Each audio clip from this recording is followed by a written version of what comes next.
Hey guys, it's Tyler. Thanks for joining me today. We're going to do a neck flexibility exercise and to help prevent onset of pain in the neck.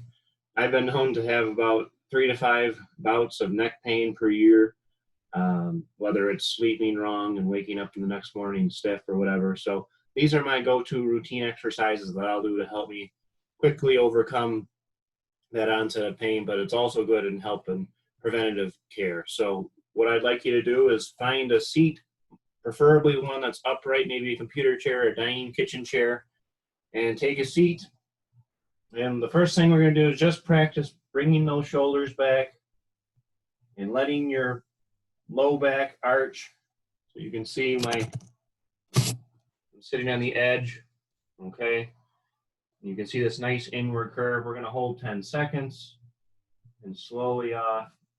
We're going to go right back up. This is going to help with our shoulders back. It's going to bring our head back over our shoulders where it should be and not protruding forward, which a lot of times we will do if we're slouching or looking at our phone or at a computer or driving in a car. Okay. So we'll do about 10 of these. Very important to train the brain to know what the correct position is, good alignment of the spine. I'll do this in the car.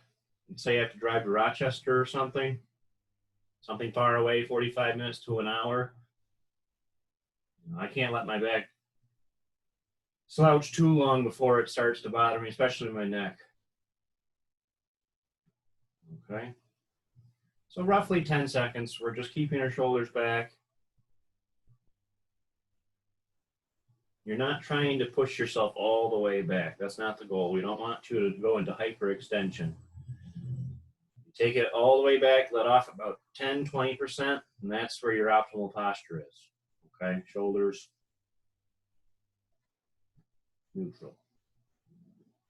Okay, let's do 3 more. So you hold the good posture for 10 seconds, very important. And you only slouch for a minute. You're not slouching all the way either. We don't want the brain to think that it's okay to slouch. We're just trying to, number one, train our brain to automatically correct into this position, but also train our postural muscles at the same time. Okay, last 2.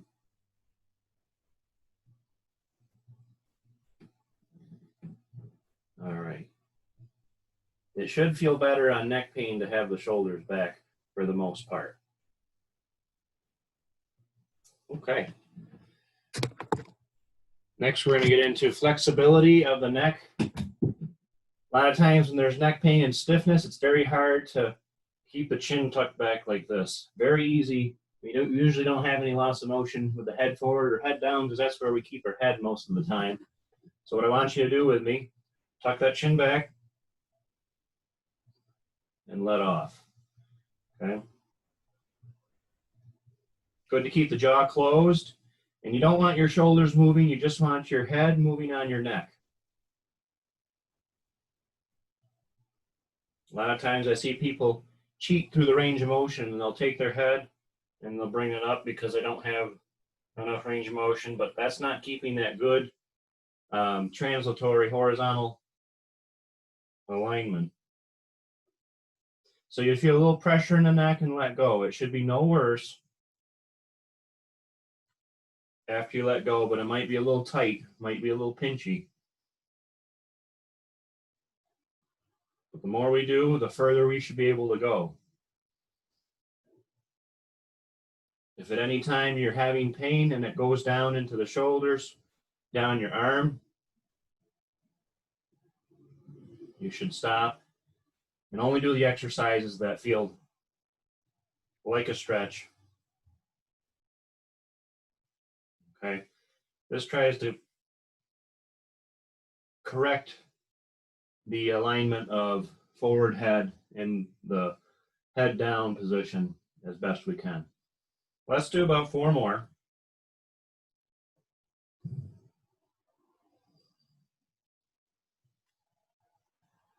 Sometimes if I feel like I'm not getting very much range of motion at all, I'll take my fingers and take on my chin. When I get as far back as I can, I'll do a little extra pressure. Just a little bit, nothing that's giving me stars in my head. Nothing that's shooting pain down my arm or shoulder.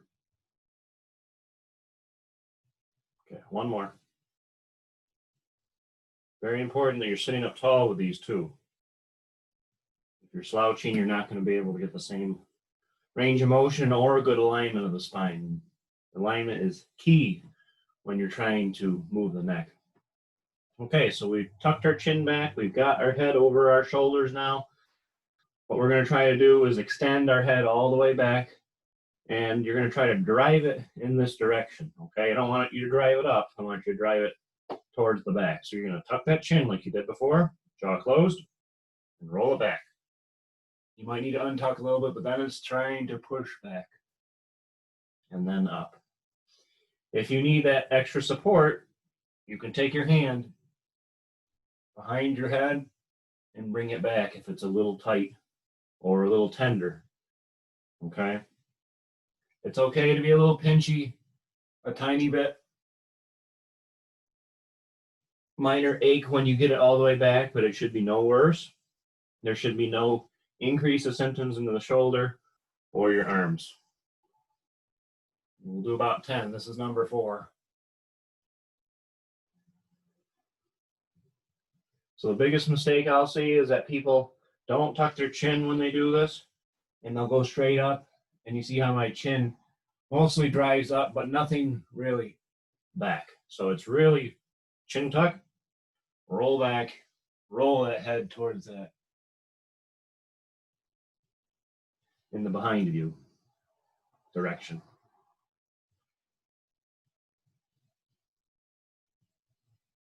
And I generally tell people try to push it as far as they can tolerate. The magic happens when you hit end range. If you go 50% of your force, well, that's 50% of the force that you're missing to get, the neck flexible faster. You know the warning signs of where it's worsening, pain further away from the neck, tingling, numbness. It's allowed to ache minorly in the neck when you do this, but when you let off 2, 3, 4 minutes later, it should go back to either where it was or it should be better. The motion we want to see is improving.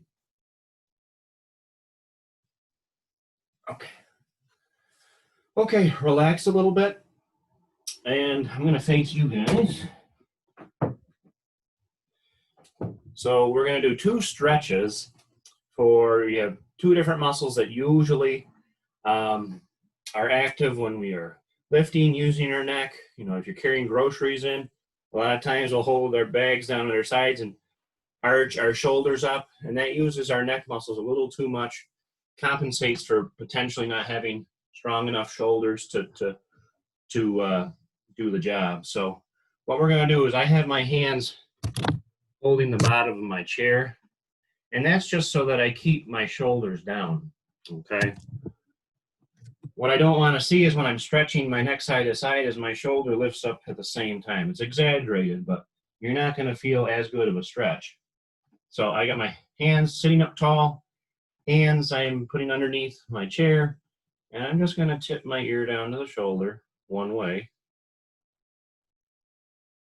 And you won't have a ton of motion with this because the muscle is stretching. You go till you feel that stretch, about 2-3 second hold. I don't like doing large sustained holds going side to side because our neck isn't really, it's very, very mobile. It's more susceptible to forces laterally, pushing out to the side. We don't want that to happen. And you should alternate so you equally distribute the force. And you can see that my range of motion, my tightness is better going one way versus the other, which means I probably need to stretch the other side a little bit more. So just go into what you feel as a stretch. Maybe some minor discomfort, but nothing more than that. It should not go down into your arm more. If you're already experiencing pain in the arm and numbness, that is something where, or pain, in the hand or the forearm or the shoulder, that's something that you should probably get checked out. This is more preventative. It can help with some minor soreness of the neck, but if you're having major problems and you've had it for a long time, that's something you should get checked out. Happy to help you any way we could. Okay, let's do 2 more each way. Obviously, my range of motion is starting to get a lot better. And here, this is an upper trap stretch, okay? It attaches to the base of your skull and goes all the way down, okay, behind by your shoulder blades. So the final stretch we're going to do is we're going to stretch what's this called the levator scapula, or it elevates your shoulder blades, elevates your shoulders, okay? This is the muscle that usually is really tense for people that, you know, are when they're typing at work, or they're just tense and generally let their shoulders come up. It's in the very top muscle. You can probably touch it, and it's probably tender in your shoulders too. So what you're going to do is you're going to almost look towards your armpit, okay? Keep those hands underneath your seat and try to bring your nose to your armpit. And you bring it up and opposite. And because we're constantly looking down with this, I want you to bring your head back to neutral alignment each time. Sometimes if you feel like you need to look up afterwards to counter looking down, that's fine. I encourage that. And you should feel a stretch all along the upper side on the opposite of where your nose is pointing. Try to keep your shoulders down as best you can. If you're not feeling a stretch here, you can take your opposite hand and do a gentle pull down, okay? Opposite side. So if my nose is to my left armpit, I'm taking my left arm and gently pulling it further down, okay? I'm going to do about 2 more just because I'm feeling a good stretch and it feels loose. I do like 10 to 15 times. That's probably a reasonable number. If you want to keep going, you can. It feels good. So this stretch should feel different from the previous one we did. Good. Okay, last 2 is for shoulder mobility to help get the shoulders back. So you've probably done this before, but we're going to make a note of trying to get big motion. Big shoulder rolls up and back. Okay, really force that shoulders back. Your shoulder blades should be coming together.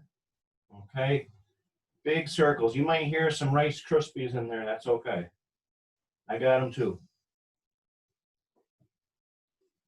We're going to do a good solid 30. I usually only do shoulder rolls up and back because I want to promote my shoulders to stay back so my head is in good alignment for most of the day. If I do shoulder rolls forward, that promotes head forward position and can be the reason why you're having trouble with your neck. I mentioned this before, but the average person will spend about 6 hours in a flexed, crunched position, whether you're bending at your waist, whether you're slouching, maybe you're sitting in a computer chair all day and your head is forward. The average person will spend less than 25 minutes in extension. So, you know, bringing your spine the opposite direction. That's a huge discrepancy. And over time, it can cause stiffness at the very least. It can lead to pain as well. 3 more. 1, 2, 3. Okay, last one. You're going to bring those shoulder blades back. Pretend you're squeezing a pencil in between your shoulder blades, okay? Hold 2 seconds. We're going to do 20.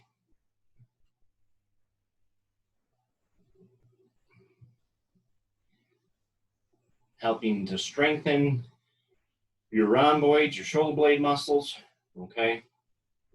If you checked out the last video I did, we did something like this as well for your mid-back. But it's also helping your entire posture to bring your shoulders back.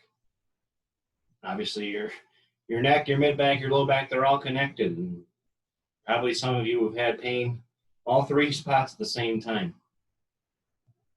And that's common. So the neck can refer pain not only from the neck, but it can go into the shoulder blades, it can go into the shoulders, into your forearms, into your hands. It's like a road down each side of your arm to your hands. So if you're having unexplained pain in those areas, especially with variability of symptoms, let's say you're sitting there and it starts to come on, you stand up and it goes away, or you're doing a lot of activity and it comes on and it goes away.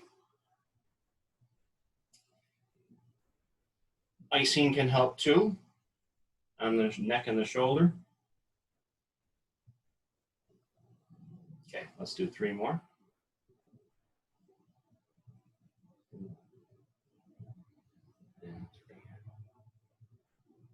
Okay, so that's my routine for neck flexibility and pain.